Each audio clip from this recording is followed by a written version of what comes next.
Hey, what's up? So, like I said, I'm gonna try to start making some more videos for YouTube and everything. So I'm in here today, starting to work on the overdrive on this 69 Patrol. So I got my lift installed.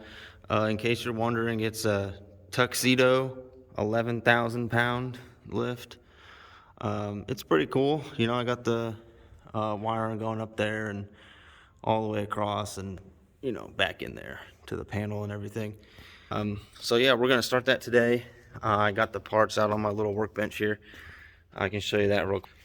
I built this little kind of mobile work stand, I guess, for things I'm currently working on, and I can set them out here, and it's a nice clean work area. So this is the overdrive. It's a 30% overdrive. So basically, when I'm in top gear on this thing, which is direct 1-to-1, if I put it in overdrive, it'll make it 0.7 to 1. Can't wait for that. Hopefully I stop, revving the crap out of it while I'm in top gear and all that. So yeah, so I'll just kind of show you what we're doing, I guess, for those not familiar with this stuff. So this right here, that's my Dana 18 transfer case. This is actually a PTO port on the back of it, which came factory on them. So what we're gonna do is we're gonna take this off, and then the overdrive is gonna bolt right onto it on the back, and then I'm gonna have to add a rod going up next to my shifters to engage or disengage the overdrive. It's a pretty simple process overall, actually, but like I said, I'm just try to make some more videos and show you guys what's going on. This is not your everyday vehicle, so some of you might be interested in seeing this stuff. Okay, so I got the overdrive in. So there it is. Nice little unit. There's actually a lot of room around it. Up in here, there's a lot of clearance all around it, so that's perfect. There's plenty of room to put a shift linkage up in here to go up there. That's fine. Now let me lower this thing and start taking apart the interior and working on a shift linkage. Okay, so I got the overdrive in.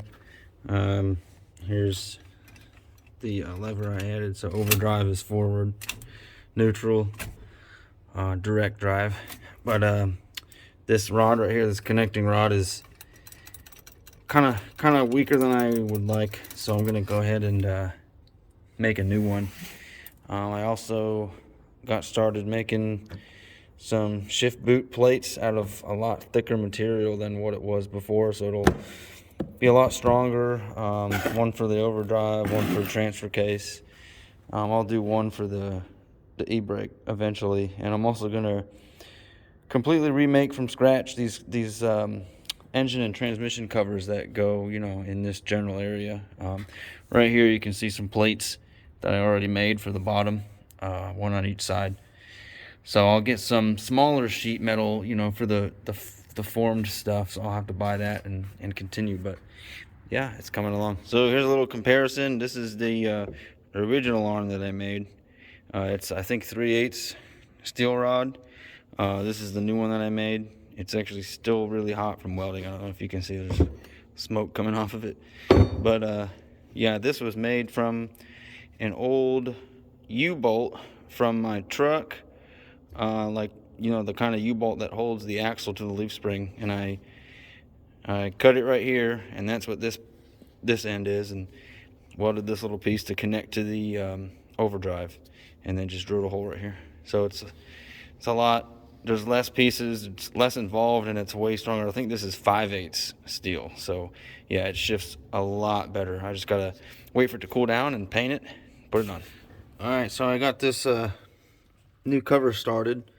There was so many levers and sticks and everything. I just decided I might as well remake it from scratch. I got that thicker shift rod on here. Man, it's way better. Way better. Yeah, there we go. So yeah, I got this base down right here, nice and strong. I'm just gonna keep going and make myself a top piece here. Okay, so I got the covers pretty much done. So there's two pieces, just like original. There's a base plate, then there's I guess you could say a top plate right here, and then I've got a shift boot bracket here for the transfer case and overdrive. I got my e-brake boot right here, and then I just ordered another boot for the shifter that'll fit much better than the one that I have now. Originally I was gonna have to like make a box to come up and out so I could fit the other shifter boot with the ring on there, but I found a boot online that actually sounds like it'll fit better. Yeah, so I'll get to working on that, and then I'll get it painted. And I got some let's see if I can find it. I've got some of this relatively thick like insulation right here. So what I'm gonna do is I'm gonna line the insides of those two plates, that base plate and the top plate, just gonna line the inside of it, like the underside, with that insulation, just to help cut down on the noise and vibration. And I'm also gonna line the firewall with that stuff later, once it gets warmer out probably. All right, cool. All right. So I got pretty much everything done. Waiting on the shift knob for my overdrive here. But yeah, it works real well, and I'm waiting for the boot that I ordered for the shifter here. It actually should be delivered today, but I'm probably not going to be able to get to it till at least tomorrow. But yeah, I like how it turned out. Nice and strong. I mean, it's not going anywhere, and doesn't look too bad, I guess. So yeah, cool. Project Confuse a Thief is pretty much done. All right, so I got that new boot on right here. New boot goofing, man. Yeah, it looks pretty good. There's just a little bit of overlap between here and this piece right here, but that's not a big deal to me. The thickness of the rubber boot kind of makes up for it, because I cut away some of the rubber. So yeah, here. I'm pretty excited to get this done. I already drove it. It drives real nice. It makes a big difference. Yeah, so I'm finally glad I got that done. Yeah, or glad I finally got that done, I guess I should say. Next up, when it gets warmer out in the summer, I want to take the rest of that heat shield stuff and put it on the firewall, put some sound deadening in here, just try to make the ride a little bit nicer. But you can't really ask for much. I mean, it's basically just a steel box on wheels with an LS in it, you know. Whatever, cool. Thanks for watching, I guess, and I'll see you guys on the next project, whatever, which my buddy's S13.